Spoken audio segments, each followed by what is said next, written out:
প্রকৃতির আর্কিটেক্ট অর্থাৎ পাখিরা এমন বাসা বানাতে পারে যা শৈল্পিকতার সামনে তাজমহলও ফিকে পড়ে যাবে। কিছু পাখি মাটি আর ছোট ছোট ডালপালা দিয়ে এমনভাবে বাসা বানায় যেটা দেখতে রাজপ্রাসাদের মতো। আবার কেউ কেউ এমন ধরনের বাসা বানায় যেটা যেন ইঞ্জিনিয়ারিংয়ের এক অসাধারণ উদাহরণ। এই বাসাগুলো শুধু থাকার জায়গা না, বরং প্রকৃতির দারুণ ডিজাইনের একটা অংশ। কিছু বাসায় এমনভাবে ডিজাইন করা থাকে যেন সেখানে পাখিদের জন্য পাখা, এসি আর অনেক সুবিধা জোগাড় করা। এসবের মধ্যে কিছু পাখির বাসা দেখলে তো মনে হবে যেন 5 স্টার হোটেল। তাই আজকের ভিডিওতে আমি আপনাকে দেখাতে চলেছি দুনিয়ার সবচেয়ে ইউনিক কিছু পাখির বাসা, যেগুলো দেখে আপনি সত্যি অবাক হয়ে যাবেন। এর আগে এমন কিছু আপনি কোনোদিনও দেখেননি। তাই ভিডিওটা সম্পূর্ণ দেখার অনুরোধ রইল। চলুন শুরু করা যাক। Hummingbird nest. হামিংবার্ডের বাসাকে বিশ্বের সবচেয়ে সুন্দর আর শৈল্পিক বাসা হিসেবে ধরা হয়। আপনি এই পাখিটাকে চড়ুই পাখির সাথে তুলনা করতে পারেন, কারণ এরা আকারে খুবই ছোট হয়। তবে ছোট হলেও এরা বিশাল গাছের উপর বাসা বানাতে পছন্দ করে, তাও আবার অনেক উঁচুতে। এরা নিজেদের বাসা 10 থেকে 100 ফুট উচ্চতায় বানায়, যার কারণে নিচ থেকে সহজে দেখা যায় না। হামিংবার্ডের বাসা তৈরি করে বাদা পাখিরা, আর এটা বানাতে তাদের 5 থেকে 10 দিন সময় লাগে। বাসা বানাতে এরা ঘাস, শুকনো পাতা আর বাকরশাল জাল ব্যবহার করে। এদের বাসা দেখতে এমন লাগে যেন নারকেলকে ওপর থেকে কেটে রাখা হয়েছে।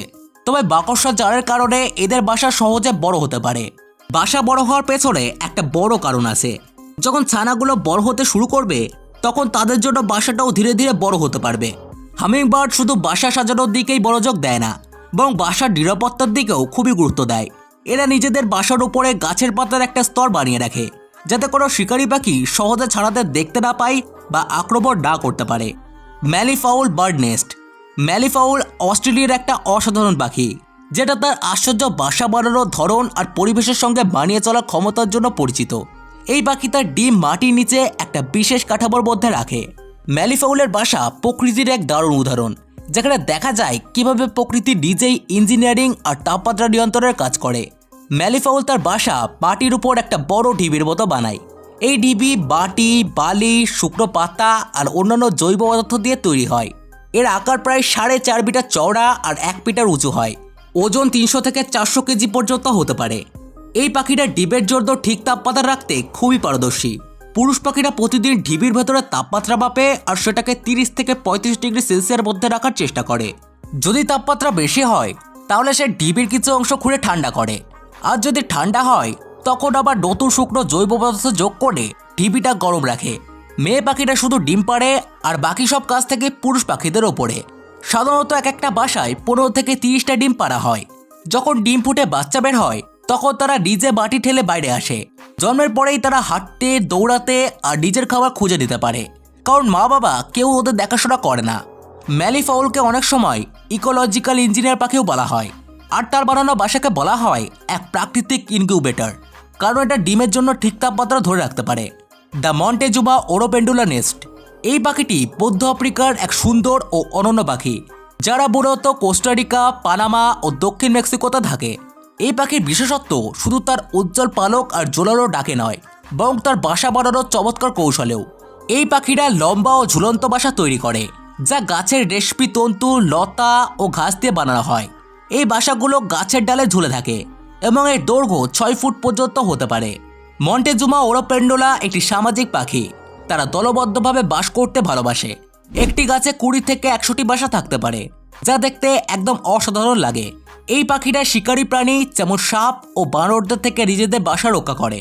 এই বাসাগুলো সাধারণত গাছের সবচেয়ে উঁচু ও সরু ডালে তৈরি হয়, যাতে শিকারীরা সহজে পৌঁছাতে না পারে। অনেক সময় এই গাছগুলো জলের কাছে হয়, যা বাসার সুরক্ষায় সাহায্য করে। বাসাগুলো খুব সুন্দরভাবে বোনা হয় এবং ঝুলন্ত ঝুড়ির মতো দেখতে লাগে। বাসা বানানোর প্রধান দায়িত্ব মায়েদের থাকে, এবং বাসার নকশার মূল উদ্দেশ্য হল শিকারী ও খারাপ আবহাওয়া থেকে বাসাকে রক্ষা করা। বাওয়ার বার্ড নেস্ট। বাওয়ার বার্ড তার অসাধারণ বাসা তৈরির দক্ষতার জন্য পরিচিত। এই পাখি তার সঙ্গীকে আকর্ষণ করতে জটিল ও সৃজনশীল বাসা তৈরি করে, যা প্রকৃতিতে এক অনন্য শিল্পের নিদর্শন। বাওয়ার বার্ডের বাসাকে সাধারণত বাওয়ার বলা হয়, যা দেখতে ছোট্ট খিলান বা সুড়ঙ্গের মতো। তবে এই বাসা সাধারণত বাসার ডিম পাড়ার জন্য তৈরি হয় না, বরং এটি শুধু মেয়ে পাখিদের বন জয় করার জন্য তৈরি হয়। পুরুষ বাওয়ার পাখিরা বিভিন্ন উজ্জ্বল ও আকর্ষণীয় জিনিস সংগ্রহ করে বাসায় সাজায়। এর মধ্যে নীল রঙের জিনিস বেশি ব্যবহৃত হয়। কারণ বেশিরভাগ বাওয়ার পাখি নীল রং বেশি পছন্দ করে থাকে। এরা ফুল, পাতা, পাথর, প্লাস্টিকের টুকরো, বোতলের ঢাকনা এবং মানুষের ফেলে দেওয়া জিনিস দিয়ে এই বাসা তৈরি করে। যখন কোনো মেয়ে বাওয়ার পাখি আসে তখন পুরুষ পাখিটির নাচ ও গান গেয়ে তার মন জয় করার চেষ্টা করে থাকে। যদি মেয়ে পাখি পছন্দ করে তাহলে সে পুরুষ পাখিটিকে সঙ্গী হিসেবে বেছে নেয় এবং পরে গাছের ডালে আলাদা একটা সাধারণ বাসা বানিয়ে ডিম পাড়ে। বাওয়ার পাখিদের এই বাসা প্রকৃতির এক অসাধারণ স্থাপত্য, যা সৃজনশীলতা ও বিবর্তনের চমৎকার উদাহরণ। ইউরোপিয়ান বি ইটার। ইউরোপিয়ান বি ইটার পাখিরা সাধারণত মাটি এবং নদীর তীরের মাটির দেওয়ালে গর্ত খুঁড়ে তাদের বাসা তৈরি করে। এরা 1 থেকে 2 মিটার দীর্ঘ সুড়ঙ্গের মধ্যে এই ঘর বানায়, যার শেষ প্রান্তে একটা গোলাকার কক্ষ থাকে যেখানে মাদা পাখিরা ডিম পাড়ে। পুরুষ এবং মাদা উভয়ই বহুদিন ধরে বাটি খুঁড়ে দেয়ালের নিচে এই বাসা তৈরি করে। এরা সাধারণত আলাদা আলাদা বাসা বানায় না, বরং সবাই মিলে একত্রে একটি উপনিবেশ গড়ে তোলে। এক জায়গায় শত শত বাসা থাকতে পারে, যা একটি সামাজিক প্রক্রিয়া হিসেবে কাজ করে। এই বাসাগুলো এমন জায়গায় বানানো হয় যেখানে শিকারীরা সহজে পৌঁছাতে না পারে, যেমন নদীর তীরে বা পাথরের বাটির দেওয়ালে। এভাবে তারা ডিম আর ছানাদের জন্য নিরাপত্তা নিশ্চিত করে। Common Taylor bird nest. Common Taylor bird অর্থাৎ টুনটুনি পাখি হয়তো আপনি নিশ্চয়ই দেখে থাকবেন। এদেরকে দর্জি পাখিও বলা হয়, কারণ এরা গাছের পাতাকে জোড়া দিয়ে তাদের বাসা তৈরি করে, ঠিক যেন 2টি বা 3টি পাতা একসঙ্গে সেলাই করা হয়েছে। এই পাখি তার চঞ্চুর সাহায্যে সুইয়ের মতো কাজ করে থাকে এবং গাছের রেশম বা বাকসার জাল দিয়ে পাতাগুলো সেলাইয়ের মতো করে একত্র করে। এরা গাছের 2টি বড় পাতাকে একসঙ্গে জুড়ে সেলাই প্রক্রিয়া চালায়। সেলাই শেষে বাকসার জাল, পশম, ঘাস কিংবা ফুলের পাপড়ি দিয়ে ঘরটাকে নরম করে তোলে। এই পাখির বাসাগুলো ছোট্ট থলির মতো এবং খুব হালকা, তবে এতটা শক্তিশালী যে বৃষ্টি বা ঝড়ের সময় নিরাপদ থাকে। সাধারণত এই পাখি ঘন ঝোপ বা ঘন পাতার মধ্যে বাসা বানিয়ে ঘরের নিরাপত্তা নিশ্চিত করে।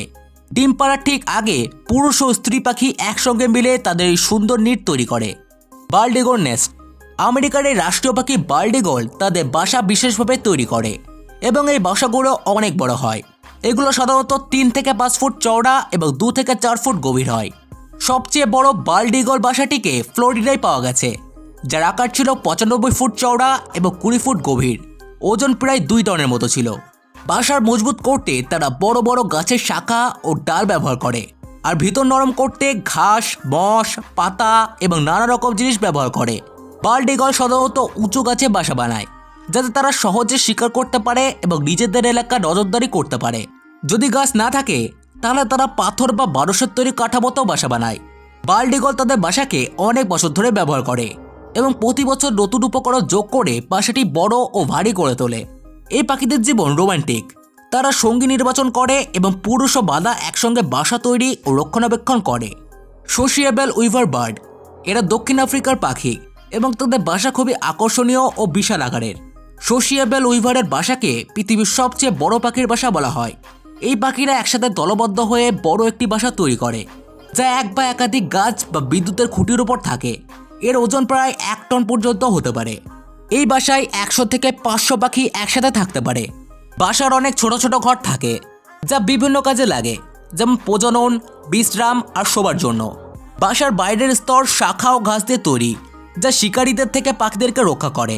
এই পাখিরা একসাথে বাসা তৈরি করে এবং বাসার নিরাপত্তা রক্ষা করে, যাতে সাপ বা অন্যান্য শিকারী বাসায় ঢুকতে না পারে। বাসার প্রবেশপথ ছোট ও জটিল, যা বড় শিকারীদের ঢুকতে বাধা দেয়। সোশিয়েবল উইভারের বাসা অনেক দিন ধরে থাকে এবং অনেক প্রজন্ম এই বাসায় থাকে। তো বন্ধুরা, এই বাসাগুলো আপনাদের কেমন লাগলো তা অবশ্যই আমাদেরকে কমেন্ট বক্সে লিখে জানান। আর ভিডিওটি ভালো লাগলে একটি লাইক করতে পারেন। তো দেখা হবে পরবর্তী কোনো একটি এপিসোডে। ধন্যবাদ।